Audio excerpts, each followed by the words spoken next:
On today's episode of The Next, our guest is Scott Weller, co-founder and CTO of EnFi. EnFi is an AI-powered platform designed to streamline and enhance the lending process. Now, it was started by Scott and Joshua Summers, both seasoned entrepreneurs and well-known in the Boston startup ecosystem where I am. And the idea for EnFi emerged during the financial turmoil surrounding the collapses of Silicon Valley Bank and First Republic Bank. And as these events were unfolding, Joshua and Scott were actively supporting their network of startups, which exposed them to the inherent fragility within the financial system and led them to contemplate how AI might be able to revolutionize the complex credit analysis and risk monitoring processes in lending. Now, it was really interesting to have this discussion for a number of reasons. One, Scott is a multiple-time entrepreneur, and he doesn't need to keep doing this, yet he's still doing it. So that was a fascinating topic. And also, they're leaning hard into AI in terms of both how they're building the business internally. I mean, they have a fleet of agents that are actually writing a bunch of the code, which is crazy. So we talk about that, and Scott thinks it's only just beginning in terms of the output that's going to come from these agents writing code. But then they also are not only doing this in this emerging area, but they're doing it with these big lenders who are inherently, kind of stodgy, bureaucracy, compliance, regulation. And so that's a fascinating topic. And the way that they've gone about it is super interesting, where they brought these design partners into the mix. And we talked about what the criteria were to make a good design partner. We talk about the level of involvement of these partners in the process and the collaboration or lack thereof between them. And then directionally, we talk about where all this is going, where it's going in banking, where it's going in lending specifically, where it's going for startups, and how these worlds are intersecting. One of my favorite episodes yet, and I hope you enjoy it. But before we get started, I'm Jason Jacobs, and this is The Next. It's not really a show, it's more of a learning journey to explore how founders can build ambitious companies while being present for family and not compromising flexibility and control, and also how emerging AI tools can assist with that. Each week, we bring on guests who are at the tip of the spear on redefining how ambitious companies get built, and selfishly, the goal is for this to help me better understand how to do that myself while bringing all of you along for the ride. Not sure where this is going to go, but it's going to be fun. All right, Scott Weller, welcome to the show. Hi, Jason. How are you? I am sick still. Anyone that's listening to the show, like this episode or the few before it, will hear that my voice is nasally. That's because I didn't record these all in one day. This is just the same stupid nagging cold that I can't seem to kick. But that aside, really excited to catch up with you, Scott. And as we were just talking about before hitting record, we haven't caught up, and we're doing it live. And the show is not a show. It's just a content exhaust from catching up with people that I want to learn from. And I'm so excited to have this discussion and learn from you. Well, I'm excited to be here. I think this is like the coffee chat we should have had 5 months ago that we just haven't been able to get on the books. I'm excited to chat about all the things you've been writing about and posting about. And I'm deep in it right now. I'm really deep in, I would say, the onslaught or wave that now is this like technological shift caused by AI models. It's incredible. It's fast. It's hard to keep up, but it's fun. We're going to talk all about that. But where I want to start, though, is you've been through this entrepreneurial rodeo a number of times, and I don't mean to get personal, but you probably don't need to keep doing this. And I know you've got kids, and you're in a time of life where you're probably getting stretched in a lot of directions like me, and you made the decision to not just do it again, but to do it in this big venture way. And yeah, maybe let's just start there. Were you seeking it? Did it grab you? Like, how did you think about that? It's great. I think about that less than I think people do from the outside, looking from the outside. For me, my journey has always been like interest-led. I was a kid who grew up on a farm. I probably had ADHD. My parents pulled me out of school. I was homeschooled. Everything I did as a kid was interest-led learning. And I think that crafted who I am as a human as an adult. So I see something that I think is a challenge or a problem. I start prototyping because I'm a coder, I'm a software developer. I see ways of fixing that thing, and I just get sucked into that endeavor. And so as I was transitioning out of MasterCard, so SessionM, my previous company, was acquired by MasterCard. I became a head of product for one of the divisions there. And towards the end of that journey, I'd made an explicit decision to transition out and take a break. But a break for me was like just a way to get pulled into something else. And so I feel like that's the last time we caught up. Yes, Didn't we catch up when you were either you had started the break if I recall, I don't know that you were jumping to go start your next venture back thing. I was trying all sorts of things. I did an experiment where I had made a bunch of angel investments. I did an experiment where I ran a retreat for first-time founders and operators. I was thinking about starting a venture fund around a certain thesis. I think that's the part I remember, the venture fund part. Yeah, and you said just create a community. I think your advice to me was like, just start by trying to create a community. Maybe the fund will come after that. And so I took that to heart, actually. That's a good lesson, though. That's a good lesson that, like, the advice you're going to get from people is just whatever they did. That doesn't mean it's the right thing. It's just whatever they did. So it's know your audience, know who you're asking from. Yeah, and I often think my advice is not really worth much from my perspective, because one person's experience is another person's. Could be useful, could not be useful. I don't know. I think I try to be as humble as possible when it comes to giving advice. But yeah, I'm going to tell you exactly what I did. The journey for me, though, around how did EnFi come about was really Joshua Summers and I were plugged into the same angel investments.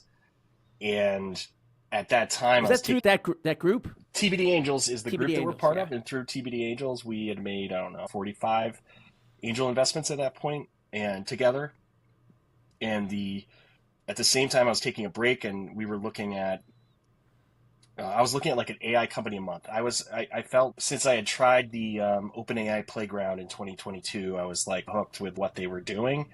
And in 23 and into 24, right when I was taking a break, I had an epiphany that I should be just researching these AI companies as they're coming down the pike and seeing what they're producing, see what they're creating. And I think it was when Midjourney launched that I was their like second or third release, and it was just like completely blown away with the potential of these new models and like real applications for them. Outside of being kind of science experiments or research experiments, there's this like transition to, wow, these things could actually be plugged into products or powering products.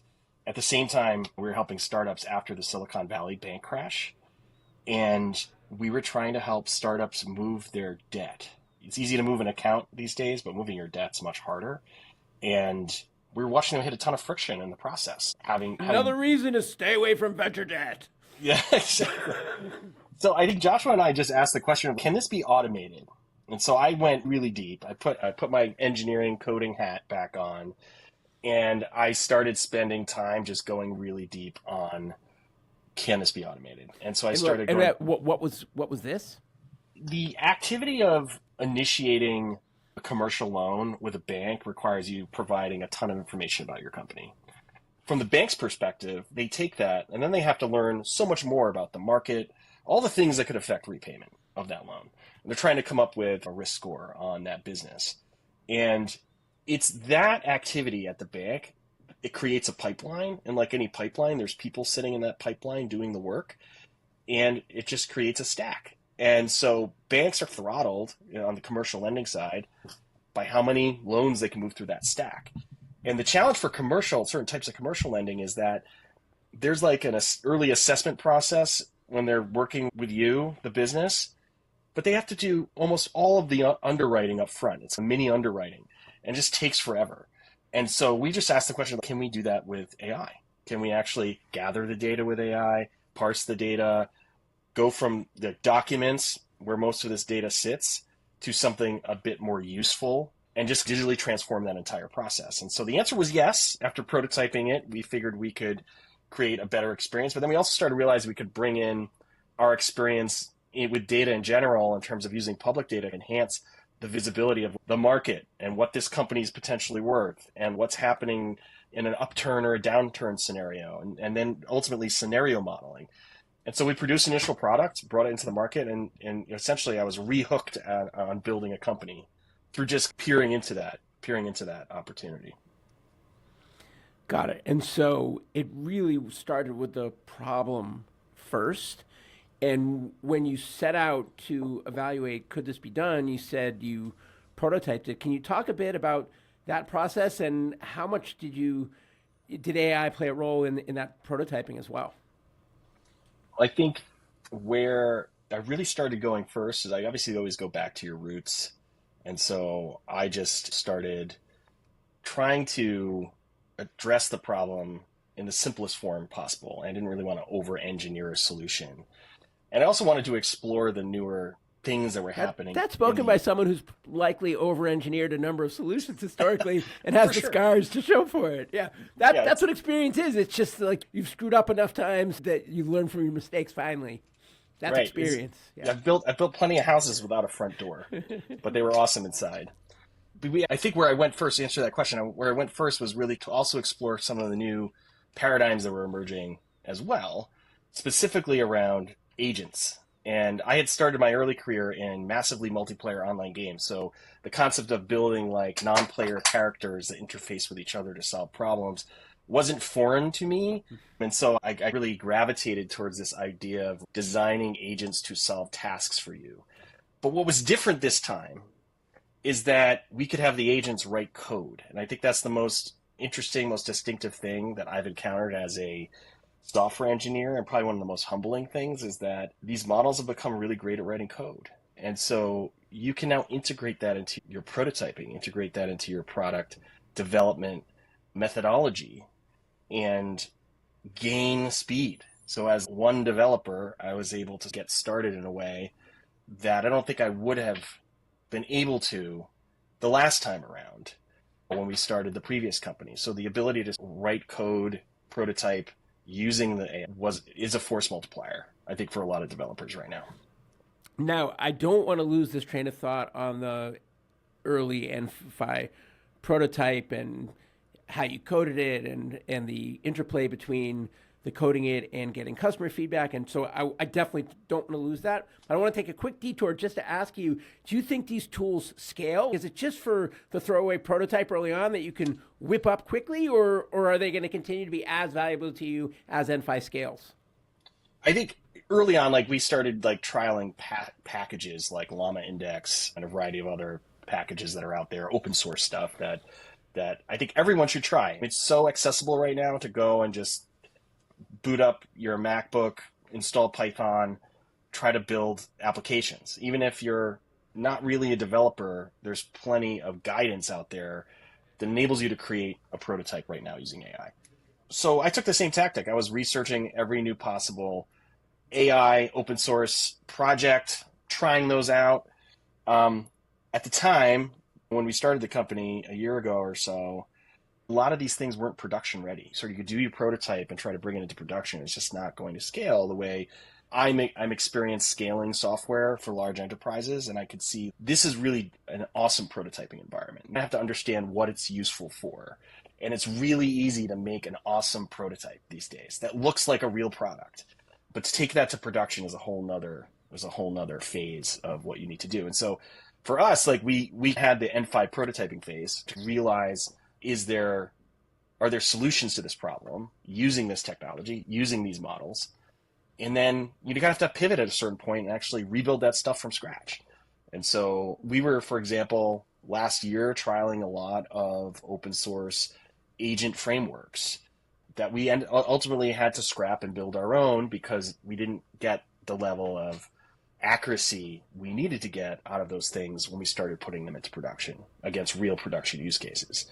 And so we've had to rebuild a lot of stuff from scratch. And do you see that changing as the tools get more mature? I'm hesitant to even ask this because I want to get back to the prototyping for EnFi, but maybe just answer that quick. I think there are areas where we have made a bet on a specific aspect of our tool chain or our product, our platform that we're going to have to build. We continue to build from scratch. And I think our agent-based system is one of them because we need to be able to benchmark and measure accuracy. We need to operate at a certain level of performance. All of these things that we need. And we need all the control agents over you've this. built in-house? All the agents that we've built and designed, we've built in-house. Have you talked to Melody? No, I haven't. Yeah. Did you? I don't know if you listened to that episode, but she's helping companies that build agents in-house to see in terms of how their end customers are experiencing are they getting done what they set out to get done? What's the success rate? What's their happiness? What is it doing what it set out to do? Because according to Sarah, you can't, if you build the agents in-house, you can't see similar to when web developers built mobile applications for the first time. Right. Measurement is such such an important piece. Like benchmarking and measurement are something that, especially since these are AI-backed, LLM-backed in a lot of cases, accuracy is such an important piece of the puzzle. And so when you build a prototype, it's very easy to build a prototype for like just the surface level of a use case. But when you actually can push that prototype into the depths of that use case, you start seeing accuracy issues. And you're like, okay, how do we control for these accuracy issues? How do we fine tune? And so I'll have to connect with her to align on what she's doing. Because like on the customer side, they see the accuracy issues and it creates a huge trust challenge. I can connect you. That's part of the next stated value proposition is when double opt-in introductions make sense, we put people together and we get out of the way. So there you go. I'll chalk that up as a little win for the next, because I'm sure she'd love to talk to you. That's awesome. I'd love to talk to her as well. So coming back to the prototyping, so you're using these tools to prototype, and maybe talk a little bit about, I mean, you're building for these big bureaucratic companies with lots of regulatory constraints and privacy constraints and lots of dollars on the line and this staid way of doing things and humans involved and inertia. How did you balance building versus talking to them, and how involved were they, if at all, in the initial building process? We decided to not have customers the first year of our existence and only have what we call design partners. And I think this is a common thing in the AI space right now, where companies partner with their customers or their potential customers so that you can go through a cycle of learning together. I think in the banking space or the private credit space right now, there's a tremendous amount of FOMO around AI. Like a lot of executives really want to know how to use AI, and they feel like they're missing out, which is, I think they are missing out. And on the flip side of that, there's such low confidence in the actual use of AI within their environment. And there's a lot of fear around, well, what if it doesn't work, or what if it messes up? But I think there's a lot of opportunity in just picking use cases that have a surface area that don't have the level of risk to trigger concerns and problems. Like when we enter with a bank, we're picking a use case that essentially improves process, improves accuracy on top of something that is generally very human driven, which leads to accuracy issues over time. Because it's such a human driven process and already has accuracy issues, I think we're starting a place where people can trust that the surface area is not touching upon things. Like, for example, we do not make any decisions for a bank. We are just making it easier to process data and speed up a transaction flow. And by speeding up that transaction, the number one priority of a bank, I think, generally is to provide a great customer experience at the end of the day and make their customers happy. Speeding up a process flow and improving accuracy definitely helps improve customer experiences. So I think we're choosing something that low risk, high reward, and we've decided it doesn't make credit decisions. It doesn't decide anything. It just enables humans to do a better job. So was this just you and Joshua at the time? What did the team look like in these earliest incarnations? Earliest incarnations, it was a collection of folks that were involved in the kind of TBD Angels investment process. So talking about how we could improve venture debt. There was even a conversation of, hey, should we start our own venture debt fund to help startups? And since we're involved in so many startups, maybe we'll fully automate that and that'll become a better way to get access to venture debt.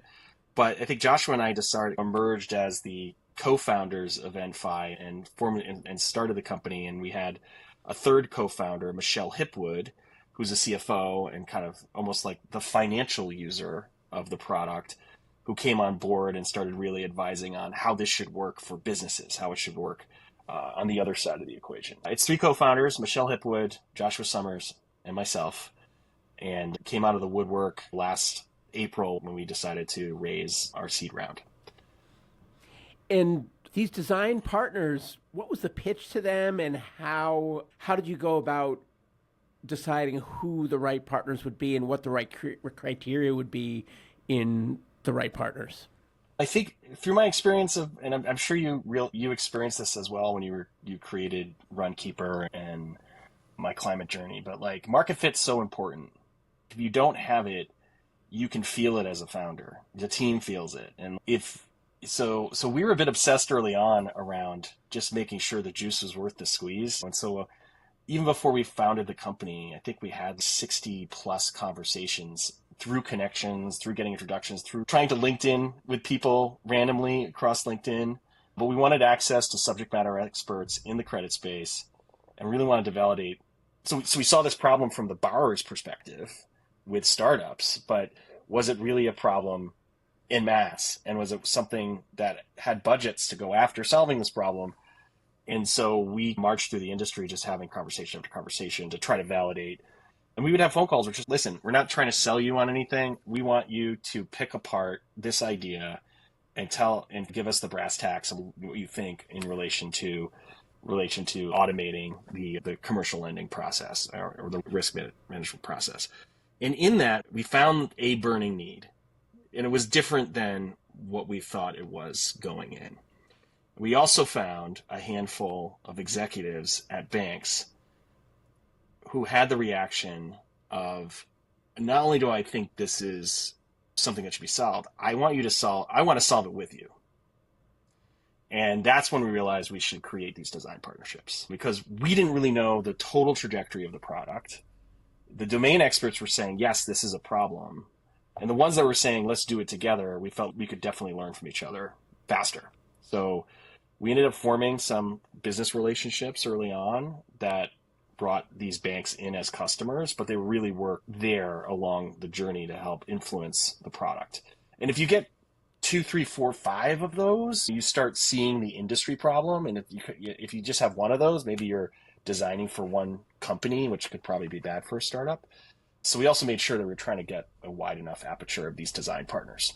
And don't disclose anything that you don't want to disclose, but how are these structured? Does any money change hands? And also for any other founders out there who are building similar products that they're trying to sell into these large enterprises and want to know early on, like you did, what did you say? Is the juice worth the squeeze? Yes. Yeah, is the juice worth? Yeah, I've never said that before, but that sounds good. I think I'll say it again. I'll steal it with attribution. But what advice would you have for founders as they might aspire to have similar types of design partner arrangements?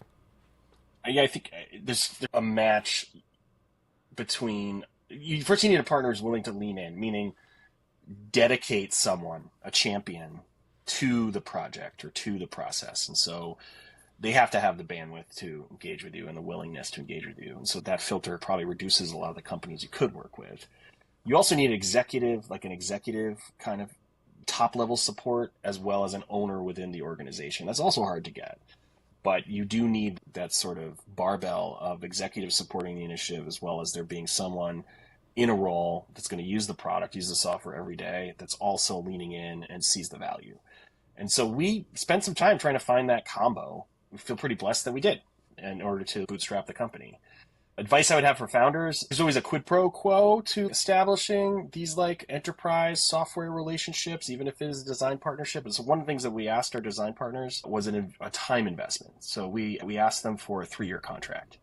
The first year we would lean in and do this design partnership thing. Certainly it was metrics driven. So coming out of the first year, there'd be some success metrics, but as long as those are tripped, we move into a 2-year contract. It's relevant in the banking sector because I think finance, nothing moves quickly because it is a regulated space. And so that time commitment is helpful to the startup because now we know, okay, we really can lean in. We can put our resources against this. And it also demonstrates to the startup from the corporate side that they're also making a significant investment in terms of time. And so there's plenty of companies that would say, no way, this is unknown. We're not going to sign a 3-year relationship. And those just aren't the companies we could work with at the time. But there were a handful that did say yes, because why? We're in a time where they wanted to explore AI. They want to find efficiencies. We had built a crack team of experts to go do it, and all of that aligned. So, but my advice is push on the levers that establish a healthy quid pro quo in terms of time investment. Now, were any of these design partners competitive to each other? We tried. I would say we selectively tried to navigate along the lines of loan categories.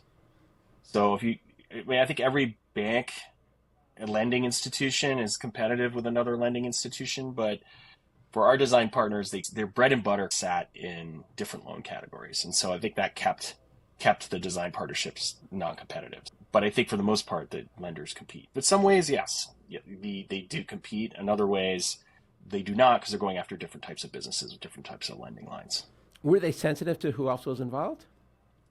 We never ran into that, actually. In some ways, I imagine a world where we are building a community of AI-enabled portfolio and risk managers for lending, and we'll sit them around the same table in the coming year, and they'll collaborate with each other. I was going to ask, has the interface to date primarily been siloed, each one with you, or is there any collaboration going on with each other? Today it's completely siloed, and it's siloed on purpose because there's data silos, there's information silos, there's confidentiality silos. But I could imagine, we aspire to create a community of AI-enabled portfolio managers and risk analysts, and we want to bring them together, maybe even this year, to have them sit down together, talk about strategies, what's worked, what hasn't worked, other tools, other AI tools they're using across their enterprise that are helping in other ways, other areas. And I think that's important because the confidence still is very low for practitioners in a lot of spaces, but in finance in particularly, it's just been slow. There's been a slow adoption curve in terms of where to apply AI. And just for any given knowledge worker in the space, their exposure to AI has been OpenAI, or it's been Gemini, or it's been like the more, common models that are infused into kind of the productivity products that are out there. Outside of that, they're not quite sure where to go, what to do, and they're constantly being hit by so many vendors. So hopefully we can create a community that can collaborate with each other in this very specific domain space. Like, how do you answer the question of, should I trust OpenAI's deep research to do research for me at the bank? You look at the benchmarks, it's like 55, 60% accuracy. If something is returning an accuracy rate where it's wrong 40% of the time, is that useful? Maybe it's useful, but maybe it's not. And so bringing people around a table to discuss that openly with each other who have the same domain experience, I think could be really powerful. So it's something we're going to do this year. And we're going to try to do it in a non-competitive way so they don't feel like they're sharing their secret. They're sharing their secrets with each other. So I thought we were going to be getting into building agents and how to select whether to do it yourself versus off the shelf and how to get them talking to each other and what the hard parts are and what the surprises are and all that, which I still want to cover. But I'm fascinated by these design partners. How do you find a common elements across so that you can confidently build and satisfy all? I would imagine, especially if they're in different areas of lending, that they had wildly different needs. Was that a challenge when determining what functionality to provide in a V1? What was challenging is our design partners came on in a staggered way. Because like when you're building a company, nothing just happens at once and you're hustling as a founder, doing founder-led sales and things come in. So our first design partner started 6 months before the next one. And so you're seeing things through that lens. And I think we were always wondering, is the feedback we're hearing applicable just to this one institution, or does everyone have this problem? So we kept doing that flywheel of talking to subject matter experts. We didn't stop the approach of getting on the phone with a subject matter expert, telling them to rip apart our idea and put their hopes and dreams back onto the table. But I think once the second design partner hit, we started seeing commonalities. And where we saw commonalities are really in how humans process these loans. The workflows across the institutions are very similar. The type of data they're using to make decisions, very similar. What they're asking of borrowers, very similar across multiple loan categories. And so we started seeing these patterns, and that started, that drove us forward towards how we were designing the product, how we were designing things. As a founder, we're not done. I think we're in the very early innings, and we're still learning tremendously from every customer we bring onto the product. and we'll continue to look at it. But it's hard.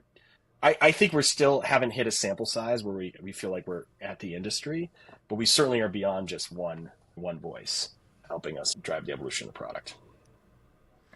So when it came time to start to actually bring it to life and automate these human tasks, what did that look like? What did that look like in terms of where to start? What did that look like in terms of what tools to use? And just any color you can provide on how that journey's been would be super interesting to hear. So a couple interesting things about that journey. I think there are, there's the speed at which the newer models have entered into the market and the advancements that have occurred, I think is unparalleled for most of the even experts sitting around the room, like the people that you would hire. So when we started building the team and we're going out there to find experts, there's like this drift or lag on anyone's ability to be up to speed unless you've been sitting at OpenAI or you've been sitting in a research institution and at the exact forefront of these models. You're lagging, and so that like delta is something we have to deal with. And as we started hiring the team, it's that sort of experience gap with these models was something that we needed to address in terms of how we built software together. And the agile software development process is the first thing that kind of sits in front of your ability to actually create an environment of experimentation. So we had to like almost enforce an environment of constant experimentation so that our team could learn faster around where we should be focusing our time and energy.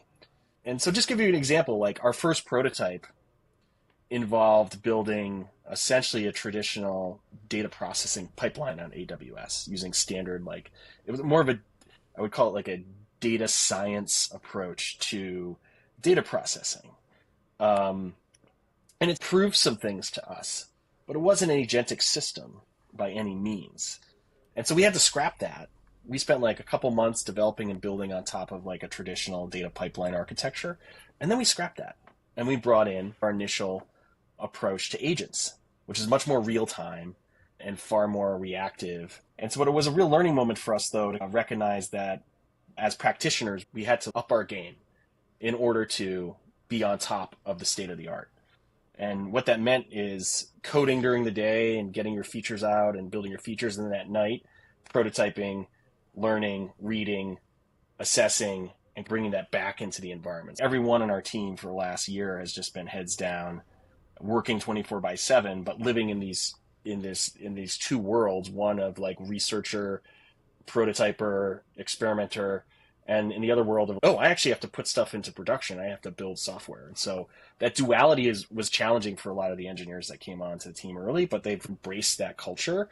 And we're still trying to figure it out, to be honest with you. We bring on a new engineer, generally has a certain experience, certain background, et cetera. But generally often has a gap with, the newer state of the art in the industry, and we need them to catch up. And so they also have to go through that process as well. It's funny, so much of the chatter in AI is about what are we going to do when the AI is just doing everything? But the way you're talking about it is that it's so hard to stay on top of that it almost increases the workload because you can't assume that the tools you're building with are static. The opposite of that, they're moving under your feet faster than ever. And so it's a full-time job just to stay on top of it. How, as an organization, can you have processes that do both, that get all the work done that's on your plate on the hamster wheel, but also stay on top of that without going at an unsustainable pace and just torching the whole organization by burning everybody out? That's a great question. I think when you join a startup in its first year, we're just over a year old. A lot of it's like setting early on, just making sure the people coming on board know what they're signing up for, and that there's incentives. But one of the incentives of joining an AI first company is that a lot of the people who filter through that process, they want to spend their spare time learning and getting ahead, the same way someone in professional sports would spend their spare time outside of the games, weightlifting, eating, optimizing kind of their regimens so that when they get on the field and they are in the game, they're actually performing really well. So I think there's plenty of analogies out there of just say your job doesn't start at the job. And this is a moment in time where you have to reach the limits of your intellectual capacity as a software engineer And that's going to require you to study and practice outside of the game. And that's what we ask of people. And so that's like a self-selection process. The people who come through that filter want to do that because they want to advance their careers and they want to get ahead. A lot of them already have somewhat of an AI or data science background or a data background, an automation background. And so they've got some experience put to bear. But I think what everyone in the industry is unprepared for is the speed at which things are moving and where to find tactical advantages. And it's stressing current methodologies. When we first started the company, we were like, yep, we're going to be an agile shop. We're going to have these specific ceremonies and a cadence. We're going to understand our velocity. And we still have that, but we created ways of violating that. It enables the team to surge and innovate in a way that's fundamentally different than a standard agile Scrum process. And the reason we have that is because someone can come back from research and be like, oh, I found this really interesting thing that's going to accelerate our agent system, and it's going to give each agent memory. And with memory, we'll be able to do X, Y, and Z because this paper was just written, and we want to implement that paper and test it. Now, we certainly could plug that into the sprint process, or we could allow that team or subgroup to go off, crush that in a couple days, and come back with some results. And so we've got to create this hybrid process that enables people to learn, put their learnings into production, essentially, do some testing, and then we can rationalize what that means later on for the rest of the development process. Now, if people go off and do this experimentation, there's so many different tools out there, and a lot of it seems like just comes down to personal preference. And I've been hearing anecdotally, and I'd love to hear what's going on inside EnFi, but that there's not a lot of standardization today, that different engineers have a different stack, if you will, of tools that they prefer. How do you think about that consistency at EnFi? Does it matter? Does it exist? Does it need to exist today or directionally? And what advice do you have for others trying to figure out that same question for their organizations? So what I'm about to say is not meant to disparage all the great, awesome work that's happening out there with different types of products, tools, packages, etc., especially in the agent-based systems community. There's some awesome open source projects. There's some awesome commercial companies emerging. But for us, we've had to stay as close to the bare metal as possible to control for two things. One is our own ability to move quickly, but also our ability to assess accuracy and do benchmarking. And so if we, for example, leveraged a off-the-shelf agent system, there's a bunch out there, whether they're open source or commercial, we're just introducing a lot of middleware essentially in our environment that we don't understand, and it's hard for us to tune for. And so we either can commit to have engineers learn that and spend the time to learn it, or we can build what's barely our bare necessity for what we need and all of the things around that then allow us to measure for its accuracy and measure for its consistency. And so I think our biggest learning is that we had to scrap a lot of stuff that we thought were going to be force multipliers that were essentially open source packages and things that we thought were going to be accelerators. They were accelerators in the prototyping process, but when it came down to the brass tacks of operationalizing the system, doing benchmarking, iterating quickly, they became inhibitors. And so we had to scrap that and build from the ground up and only take with us exactly what we needed for the job, the mission that we're on. And that would be my advice to a lot of startups is you don't necessarily need to be a build it all environment. And we certainly use off the shelf models, for example, that we don't train. Those are very helpful, that we don't have to train those models, but there's other things that we're doing that we have to build from the ground up. And so one of those things was our agent-based system.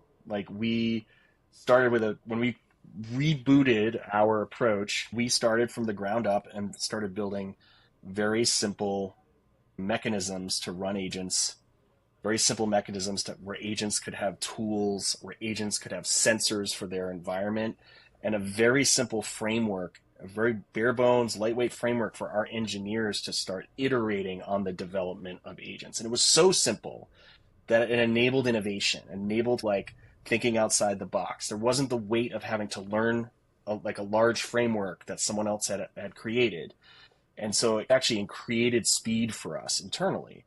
And from day one, we could build in the underpinnings for one of the most important pieces, which is benchmarking, like the ability to measure the effectiveness of your agents over time so that you could communicate to your customers and say, here's the accuracy of this particular task or this particular thing that we did, which is so important in our environment.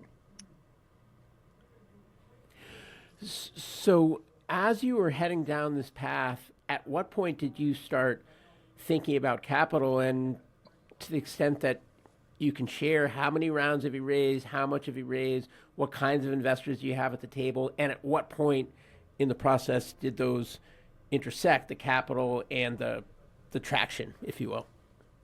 For us, we were really blessed in the fact that we were in the capital environment when we started the company as angel investors. We had a lot of, I'd say, discussions with contacts and friends around what we were doing and getting their feedback early on.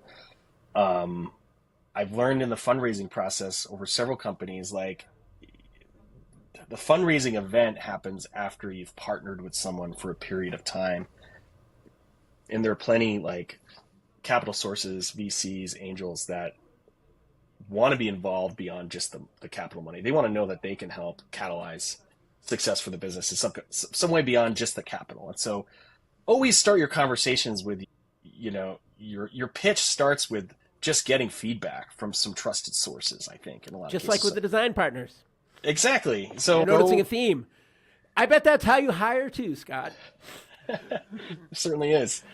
It's not natural for everyone to have relationships with VCs. And so I know for a lot of founders, it's one of the reasons why I, ran the Seguin Venture Summit was because a lot of founders just don't have capital networks. They don't have connections to people with capital.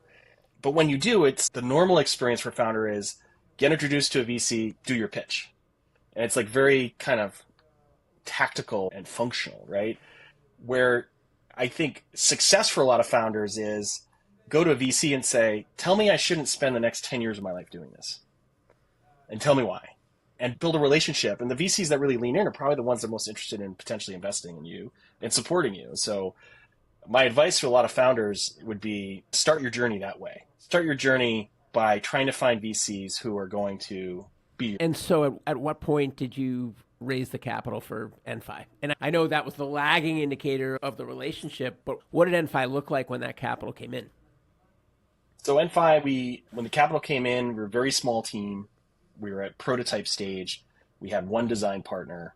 We had signed that initial contract with that design partner. So we were off to the races in terms of really building out and scaling the product for that design partner. We're working on our second design partner at that time in conversations, and we could see a pipeline building of interest in using this type of product. And so we had that pipeline building, which allowed us to talk to the potential of this product. We had that prototype. And I think that's when we really started in earnest having serious conversations around funding, because we were watching the whole market take off, and every day, like 100 companies being created in the AI space. And so we felt if we weren't well capitalized, we might as well sit it out, because it's really difficult to be an undercapitalized AI company in this moment that we're in, especially when the largest foundational models are raising $60 billion. And so we felt we had to have a substantial fundraise. We'd have to have substantial interest, substantial market fit signals, and we were going to have to raise something and take more dilution than we normally would take early on in order to really see this business launch. And so we went out to go raise $3.5 million seed round. After about 2 to 3 months of that process, we had generated about $9 million in interest. And as founders, we felt like that was a bit ridiculous. We felt very blessed we had that much interest, but we pared it back to 7.5. We ended up raising 7.5 last April. So very substantial seed round. But at the same time, when I look back today, some of the expenses we've had, the cost of operationalizing AI, the cost of hiring resources, I don't think that 3.5 would not have got that 3.5 would have put our company into some sort of founder engineered trough of despair that would have been unfortunate for the business, if that makes any sense.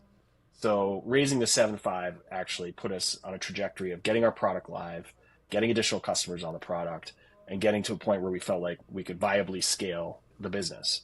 So not every founder has the opportunity to raise 7.5 seed round, but when I look back, the 3.5 wouldn't have got it. It just wouldn't have gotten us here. So there's a lot of talk in the AI world about how the don't try to compete with the models, and the models are on a path to, I don't know if commoditization is the right word, but like they're going to duke it out with each other, and that ship has sailed, and that the applications are where it's at. But on the application side, because defensibility is harder and moats are smaller and competition emerges faster, maybe try to get by with less capital, which you probably can because smaller teams can go further using these tools to build. But it seems like the general feedback is that capital light should rule the day. But I'm hearing the opposite from you. And so I'd love to understand, as a potential founder who might be evaluating building a company in the space, how to determine when you should fall on the capital light side and try to raise as little as possible, and when you should try to raise a war chest to ride out the storm, otherwise don't get in the game. Like, how do you know which one you've got on your hands? That's a tough question. Might require another 3-hour podcast session. My reaction to that question is just instinctually, I feel like it's got to be based on the market you're tackling and the demand signal and your access to your user. So I think something like Cursor, for example, I think is a great example of a product that has an organic demand signal because it knits into the life cycle of every software developer. It self-installs on your laptop. So your distribution model is actually directly correlated. It's tightly correlated just to interest of a developer wanting to improve their productivity. So they just need to find you or you need to find them. And then that developer can walk up. So very few barriers. The biggest barrier there is, can Cursor get in front of every developer in the world who might use VS Code, essentially, which is what they built their product off of.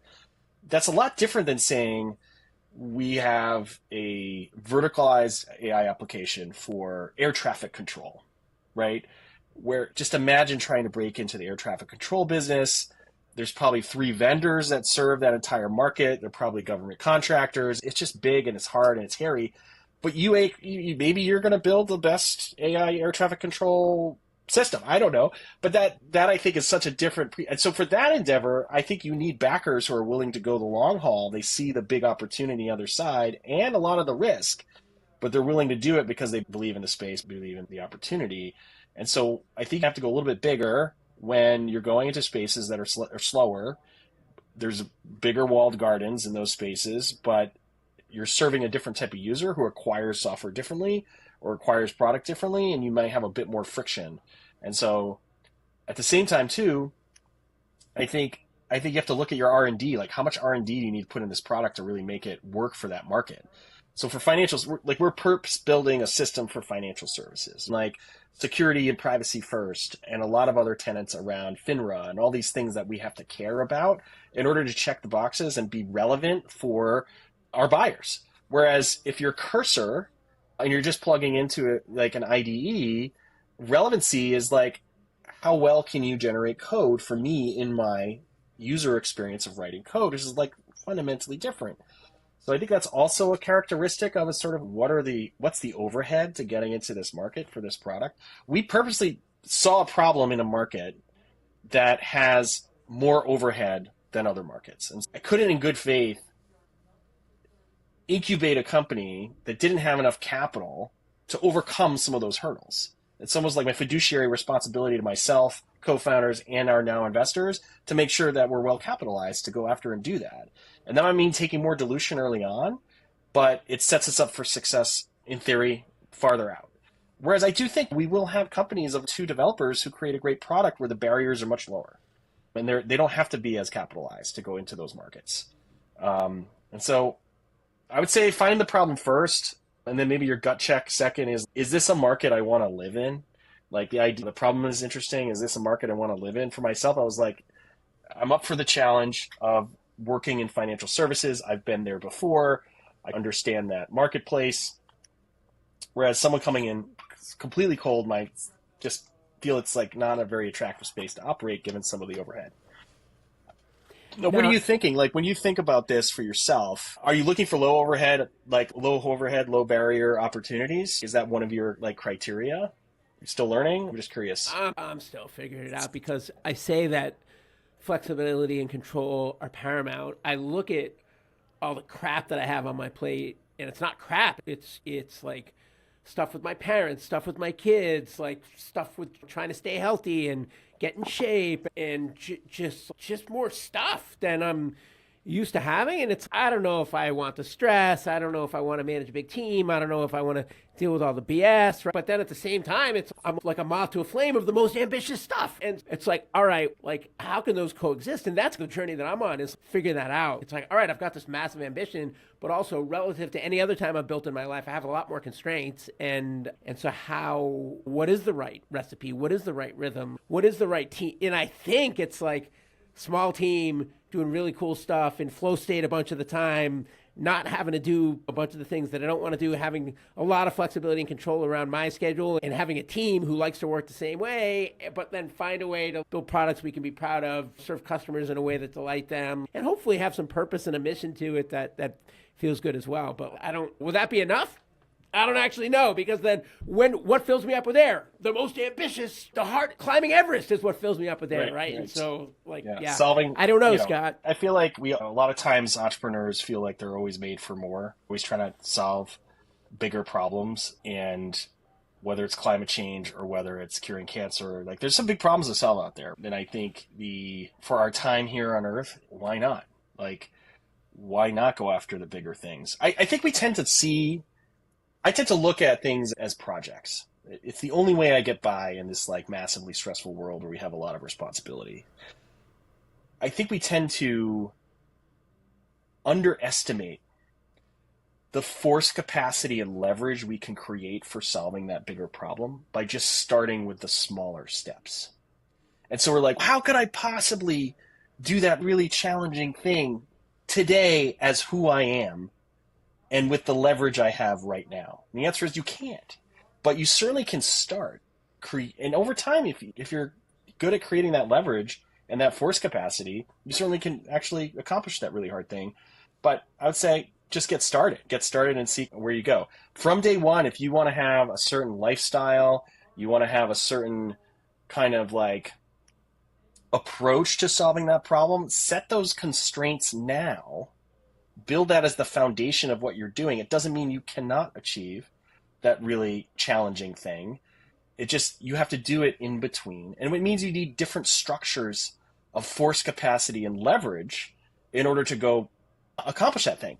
And so I feel like if you have certain like desires around your lifestyle and you also want to go do big things, just set that tone now, because what you'll end up doing in the first iteration of that project will be building the infrastructure you need in order to have both of those things. And then it's really hard on the other side of that, because I think a lot of founders just go and they race and they make huge sacrifices, and they sacrifice. Like for me personally, the last company, I sacrificed a lot of things. I sacrificed time at home with my kids.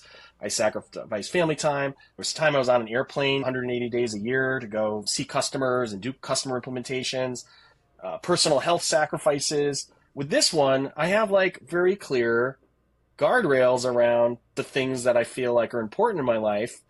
And I just recognize like I'm going to have to build different structures to create leverage to achieve the bigger goal and maintain some of those things. So guess what? I might need to be more ambitious around how I use my time, and like more acute, where I think the past company I wasted a lot of time, did not even realizing I was wasting that time. And so with this endeavor, like time is more precious. And so the way I use time is different. But I think it is achievable to go after the bigger things. But the concern is that it's easy to say that when you're flush with cash and you have plenty of runway, right? But let's say things go sideways with the design partners and you don't have the metrics to do the big next round, and you're running out of cash, and the insiders are capped out, and you have all these people on the payroll, and you feel a duty to be the steward of the ship in the storm, and are all those things that were uncompromisable going to all of a sudden be up for grabs because they have to be for the company to survive? I think probably. I think an emergency room operates differently than a hospital, right? And there are moments in our lives where we have to be the emergency room and we have to do triage. And it means 100% intense focus for a period of time. Now, one of the things I realized the last company is sometimes we treated things like the emergency room all the time, and it didn't need to be the emergency room. And we did that because we had a lack of experience. Some of the issues we addressed definitely were emergency moments and definitely required 100% of our time and sacrifices. And hey, I can't go do this with the kids, or I won't be able to be here after work. But I think fundamentally, I learned through that experience that you can be more prescriptive around how to address an emergency versus how to operate business as usual with your business. And if you're in emergency mode constantly, maybe it's time to reflect. Like, start a new project, get yourself out of that for a moment, get advice. Maybe you're over the tips of your skis and you need to hire someone to do your job. There's a lot of ways to address that feeling or that condition. And if you're out of cash, that is a moment that every founder, I think, has experienced at one point in their journey.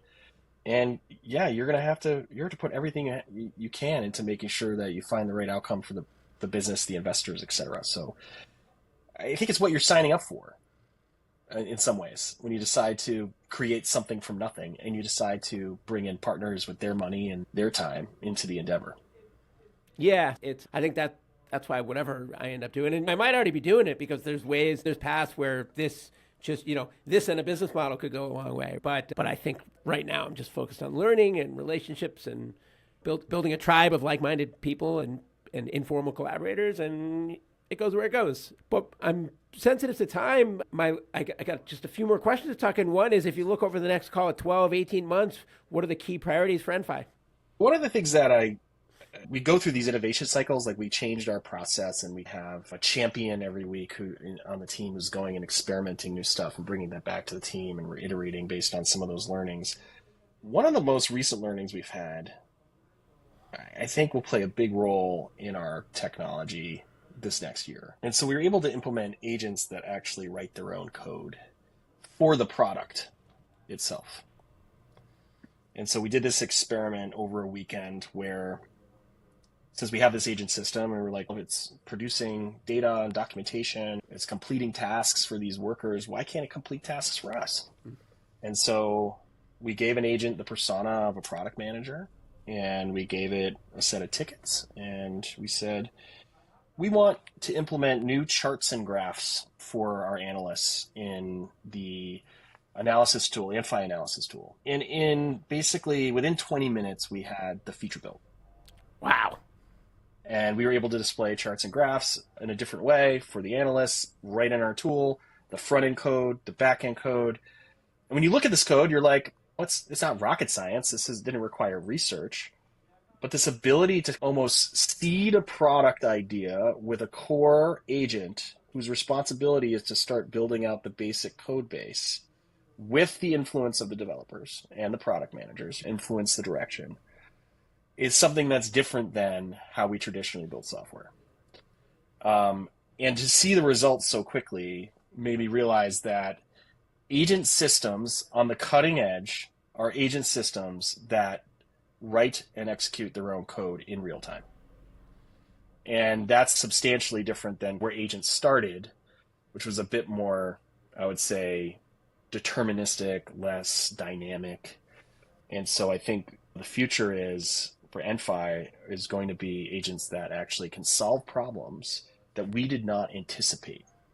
So the analysts can come to the EnFi dashboard with a new research task or a new analysis they want to conduct. And if we haven't designed for that as product managers, engineers, they can instruct the system with these primitives on how to do that. And if the system can't do that, it's going to write some code to do it in real time. And that's going to extend our ability to accommodate use cases we would never anticipate, never see, that are highly relevant to that user, which is awesome. Right? And it's just like blows my mind that we could be at a place where the user could inform the software on how it could write itself to be better for them, which is just nuts and awesome at the same time. So is that going to have implications on how you hire, how much you hire, and capital requirements for the business? I think so. One, I think it's going to enable us to hire individuals with more progressed experience. So the types of folks that we want guiding that type of system are individuals who have a ton of software development experience, who have seen a bunch of generally on how to operationalize and write for a real-time system that performs like this. And unfortunately, it probably means we hire less junior engineers over time. I don't know what that means for the industry in general in terms of this kneecapping that can occur where everyone just wants the most senior engineers, most experienced engineers, and it's really hard to get in to the industry. And also, what's the farm system for future senior engineers? I think that's going to happen. I honestly do. People worry about AI taking jobs, and I think one of our missions is eliminate the mundane tasks and activities. As an early software developer, I did a ton of mundane tasks and activities. That's how I learned, right? That's how we all generally learned in the spaces we were in. But I am concerned around this kneecapping that occur, whether it's in financial services, whether it's in software, whether it's in accounting. Do you think like wherever there's knowledge work, is this potential to eliminate the need for the entry level? But over a 5-year cycle, every industry will lack the mid-level experts. And so what do we do? And so maybe that's why the largest foundational models are racing towards AGIs, because they like ultimately feel that with AGI or some concept of AGI, they'll have true market fit for AI. You won't need a practitioner to deploy AI. It will deploy itself.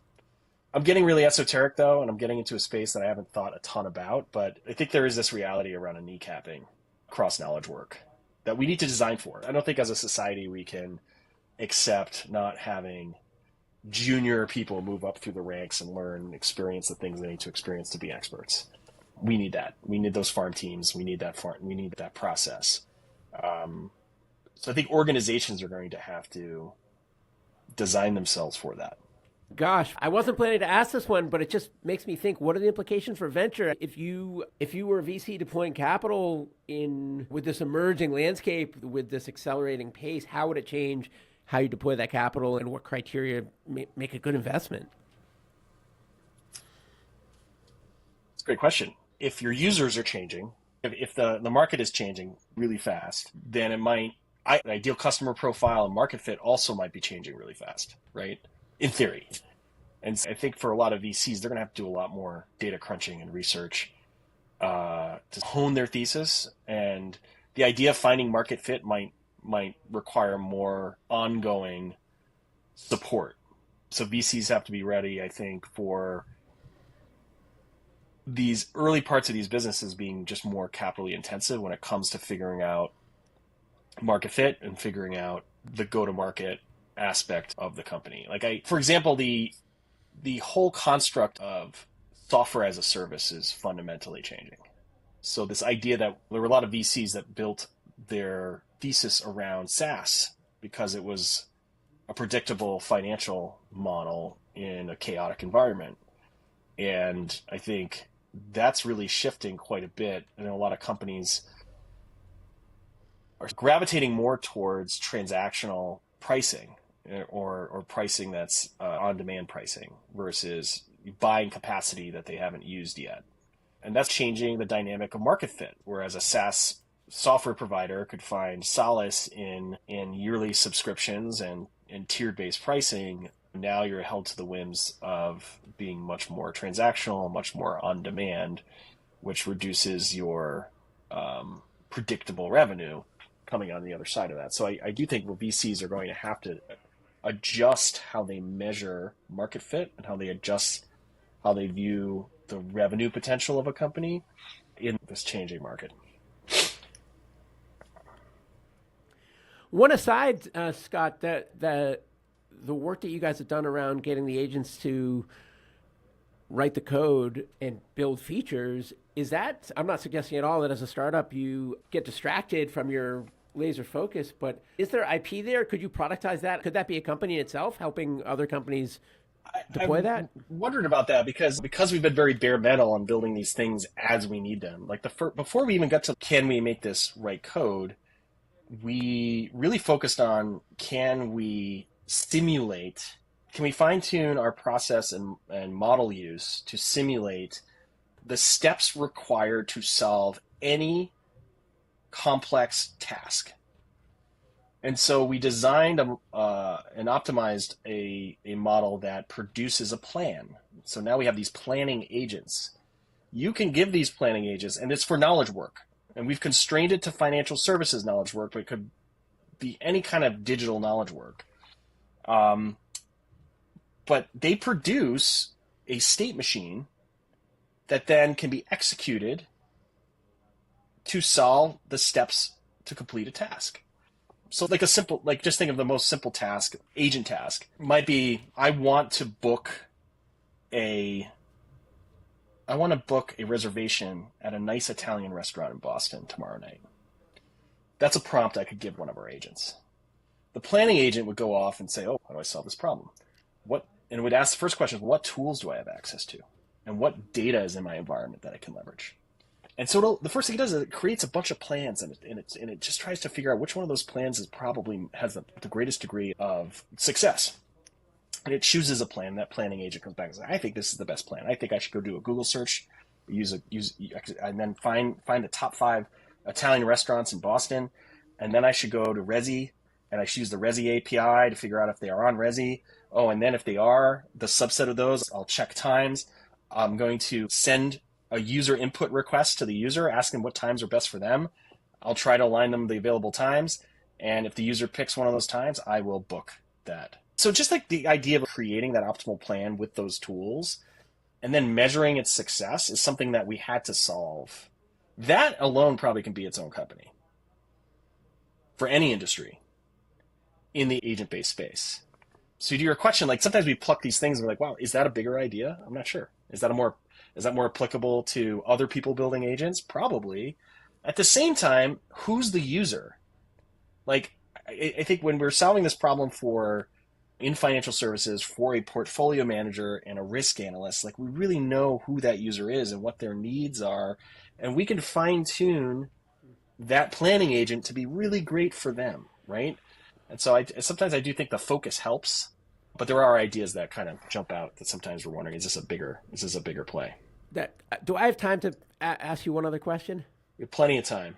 Okay, yeah, and I don't actually care if this is boring to listen to because I'm just learning so much. But here's something I've been thinking about. I'm increasingly, because of the show, and because I'm like posting about this stuff, thinking about it all day long, putting idea starters out there on social media, I'm building a tribe of people like you that are smart, hungry, intellectually curious, getting their hands dirty with the tools, and at various stages from just coming in to actually where you guys are, which is getting a lot done, have a bunch of learnings, have already scrapped four different ways of doing things, have iterated to a way that's now working, at least for now, until the landscape changes under your feet, right? And it's changing so fast that it's hard for everybody to keep up with, right? Therefore, collaboration will get everybody there faster, and so there's incentive to collaborate. At the same time, as EnFi, what's your incentive to share anything? Because your knowledge of those hard-earned battle scars are your competitive differentiation in a landscape that's where moats and defensibility are harder and harder to come by. And so your moat and defensibility, one of them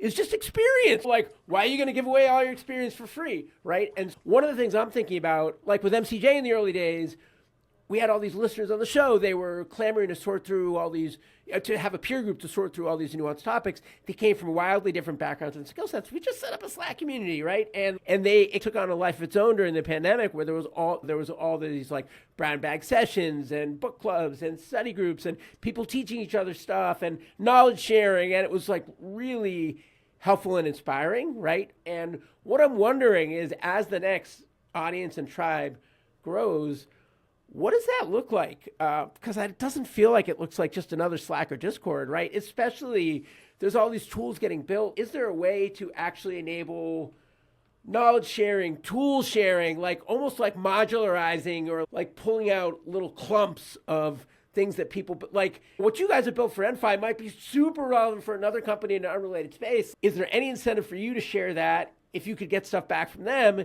And could we build a community of people that are just sharing stuff with each other, right? I'm no open source expert or anything, but I feel like there's something here and I don't know what it is. I think about this all the time because within our domain space, I like to walk around saying we genuinely want to create collaboration between portfolio managers and risk analysts that sit across all these different financial service institutions and up-level their knowledge on how to use AI. Whether it's EnFi, whether it's another company, but the future are AI-enabled knowledge workers. No matter what happens, unless an asteroid hits Earth, which could happen, right? But low probability. So take that aside, take a disaster aside. You're going to have to be an equipped AI expert in your field in terms of what you do. And like in the future, it's going to feel very similar to using Microsoft Word and Excel. The tools are going to just start feeling more and more familiar. Engaging with a digital coworker is going to start feeling natural. It's just what I do as part of my job. And, dependencies will be built. So I think community is so important in terms of up-leveling. And that's why early on I mentioned one of the hardest things we had to do is like up-level our skill sets towards if we're surfers, we want to find the right sets to surf, and we want to be in front of the waves that are the best waves. And not only does that requires a lot of things, but also requires us to have a tremendous amount of experience surfing. And the current way that software is built within a company is almost designed to slow down. It's designed to create predictability, which is fantastic. But in this moment in time, you have to find an augment to that to up-level everyone's game. And I think community, guilds, getting people together, to your point, is how you do it. To the extent that like a small company doesn't feel like they're giving away their IP, I'm totally up for making sure we can pull the right people together. Collectively, a group up-levels their game in this environment. I often think, what else does a company have? Or there's two things a company can have. They either can have ongoing success and press and occasional notoriety with their customers, or they can have a tombstone. And in most of history, your existence is, I would say, tracked by your tombstones, right? It's like how we learn about our ancestors. Oh, there's a tombstone. What was that tombstone about? I think unless there was a community around that activity, the community is what kind of persists the evolution of that thing over time. So yes, we should build a community. Yes, it should be AI enabled, and yeah, sharing tools. I don't know what this community is, but I think you're on the right track at some level. It helps everyone exist beyond just their future tombstone and allows you to share and be better at what you're doing. I don't even know if that analogy works, but that's how I think about it. Huh.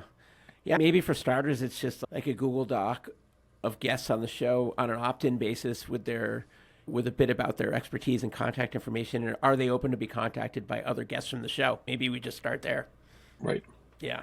Because I'm already finding like guests from the show, I've only published, I think, 12 episodes, and I'm already making several introductions a week. We already just found one on this show, right? I'm sure Sarah from Melody will love to meet you. You introduced me to Sean from Coworked, right? And also, I'm seeing how these pieces fit together, right? It's, a couple companies, EnFi and Coworked, who are building a bunch of agents in-house, and then Melody, who's helping companies that build agents in-house to have better analytics. And I'd love to talk to some folks that are trying to figure this out in the big enterprises that you guys do business with, right? That'd be fascinating. Or in Sean's case, the big PMO offices. It's like a puzzle. But to climbing the learning curve, to your point, is a full-time job. And so just how do you make that as efficient as possible? And also, how do you make those, how do you know who to go to for what, right? And that's a big piece of it too. And I feel like whatever I'm building can help with both of those things. Like it can help make knowledge more widely spread, like the latest knowledge more widely spread, and it can help people better navigate who to go to for what. And if I can do both of those things at bigger and bigger scale more and more effectively, then it feels like there's plenty of business models we could layer on top to put food on the table for me and for whatever the team looks like, families, right? And it doesn't need to be a unicorn. It just needs to cover our nut. So anyways, I think you just inspired for me, like just this concept of if your mission is around knowledge sharing and accelerating knowledge sharing and accelerating some of these qualitative qualities of communities, like how communities can influence each other in a way that's hard to measure. Why can't you do it with some AI agents? You could be sleeping, to your point around to your point around wanting to build something that is also healthy and doesn't require like 24/7 attention, in the age of AI agents, like you certainly should be able to set an agent, like have a conversation with someone like this and say, oh, there was something interesting in that conversation, this topic. Like I can either go obsess over that topic, or I can have my agents go off and pull together a ton of information about that topic and actually simulate back something that we could share with the community or bring the community to. So there could be a way to leverage AI for you to scale. It sounds like it sounds like to use the EnFi example, I need some design partners. Exactly. Yeah. What do you think the profile of those design partners should look like if you're me? They probably look like me. They probably look like Sean and a bunch of the other people you've interviewed, I'm guessing, in terms of like sharing and creating like a fluid way to see what's coming down the pike from other people, seeing trends, like I often wonder, like we had to engineer this really sophisticated way of reasoning a plan. How many other companies are trying to solve that right now? I don't know. Are we on the cutting edge or are we lagging? I actually don't know, because we're so in it that we don't have time to pick our head up and say, who built a model that's really great at task planning? But here's the thing you need to keep in mind. There's tons of companies out there who started before all this madness that have just been doing things the way that they do them. And now they're like, and I'm not mentioning any names, but some people that I know we both know, right, that are like, what do I do? Like experienced founders, they're like, what do I do? Because I have this core business and hamster wheel, and it is a treadmill that I'm on, and there's not enough time in the day, and we need to get a lot done with a little, and we need to stay focused. But at the same time, like all this other stuff's happening over there that I'm just ignoring, and I'm increasingly not okay with that. What do I do? Right. Yeah. And everyone, so recently it was involved in and this is less on the startup side, more on the corporate side, but this survey that went around a business group that I'm in, 2 executives around AI. And the 2 biggest things that came out of it was a ton of FOMO, and then also a huge lack of confidence on what it is, how it works, and where we should use it in our business. So that alone, if you're able to tackle that problem alone, just start making sure that like people in leadership roles can confidently speak to how their business could potentially use AI, that alone is massively useful. So I think what I may do then is in this week's newsletter, I'm going to talk a bit about this discussion and about how I want to design a system, but I don't want to design it in a vacuum. I want to design it with a working group of collaborators. And if anyone wants to be considered as one of these initial, I'll call them design partners, get in touch. And yeah, anyways, I'll have to think about that. Is that something I put out to everyone? Is that just for show guests? Is it, because I don't want to be exclusive, but at the same time, like I really want the right people around the table. And I want people who, like, as much as AI is supposed to empower people like me, and it does in a lot of ways when it comes to actually building real software that does real things and can do it in a robust, accurate, reliable way, I am not that guy. At least with the tools in the current form. It would be a full-time job to try to become that guy, but before I could even become that guy, there's so much underlying prep I would need to do that would derail me from all these discussions like this that are moving the needle so much for me and for what I'm building that I can't do that, right? And so I actually need some real technologists around the table, and guess what? I have no business model. So then how do I pay them? How is it not just taking, right? It's what's in it for them. I guess they get to be part of the community, whatever I build, right? But this is the chicken and egg that I'm sorting through. And then there's stuff like Slow Ventures has this creator fund, right? Where it's, look, the future Mr. Beast of the world, and it doesn't need to be Mr. Beast. So it can be a small and mighty community of hammers. That still has value, right? But it's the person. It's like the brand is around the individual, and the individual is the Nikes of yesteryear are the Jasons of whatever, right? And like you go and build like the Jason brand or the next brand or whatever, and then there's ample things you can do around it. Like media's not interesting to me. I don't want like maybe a little sponsorship to pay the bills, but like I don't want to muck with that. Like the real gold is, if you have the knowledge and the relationships and the unique perspective and the following and the trust and credibility, there's a lot you can do around that, right? And so it's, all I want is like a hacker and a producer. Great, I'll just raise a bit of money from this creator fund and then that'll get me what I need. It's, yeah, but then I need to track like a public company and then there goes all my flexibility and control, right? And so I don't want to sign up for that. I want to just organically let the water flow in an unbridled way and not have to force it to be anything, right? And yeah, so, and because it's not a business, I'm not about to, I can't fund out of pocket hiring a team in good conscience because I'm already feeling financial pressure from my family without that expense, right? So, yeah, I don't know. It'll figure itself out. I'm as excited as ever. Like, I'm doing the right thing. I'm gonna stick with it. But like, these chicken and eggs are gnawing at me, which is it's classic, just early stage founder stuff.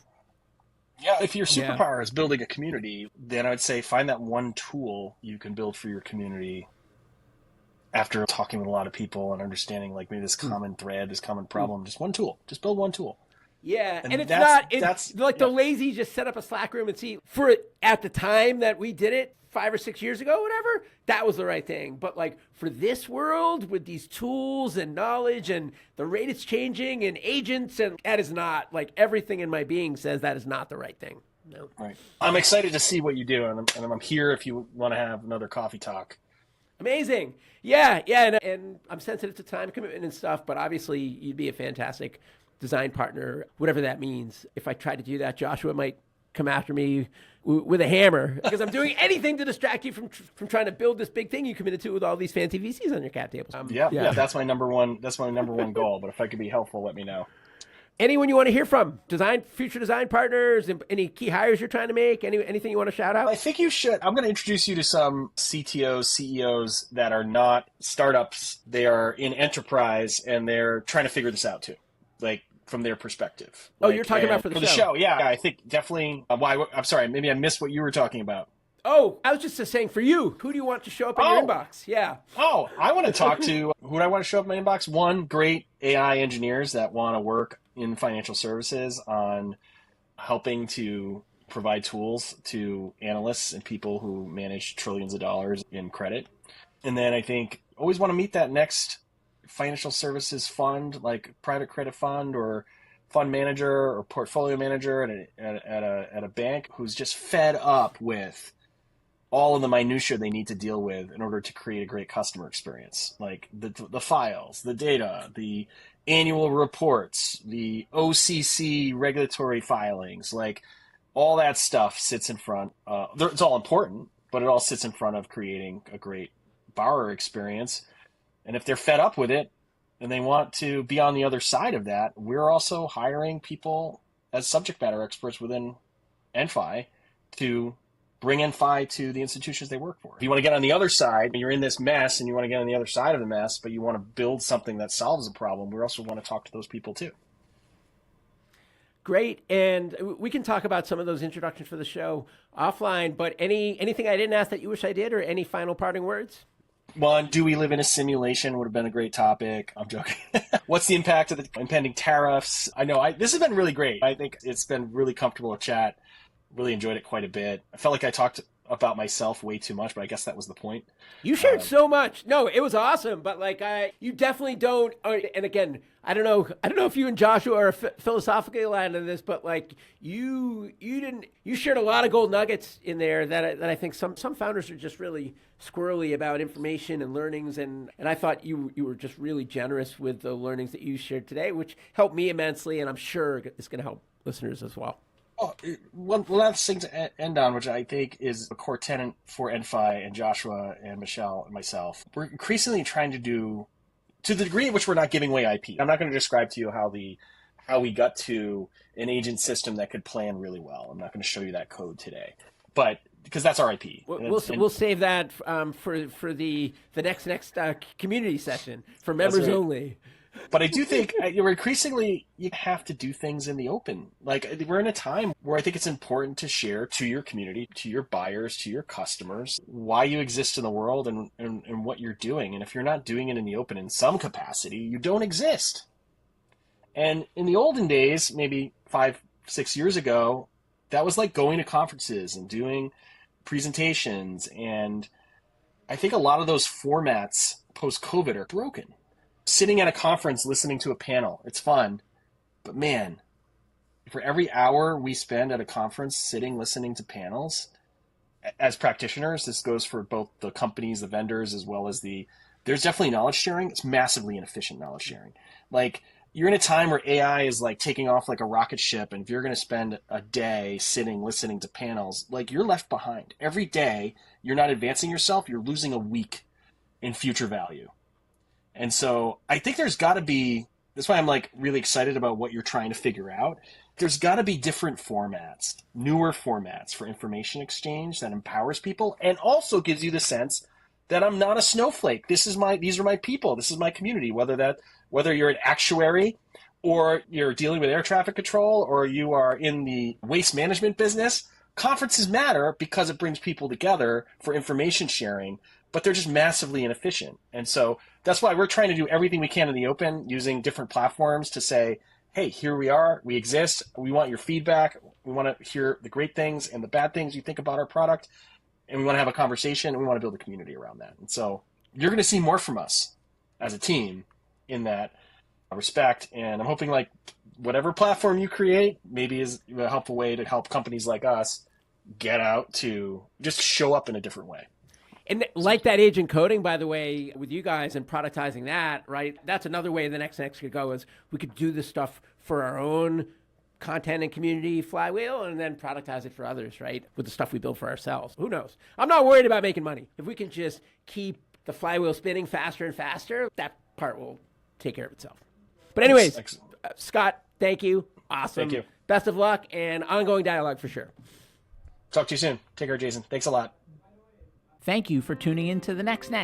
If you enjoyed it, you can subscribe from your favorite podcast player.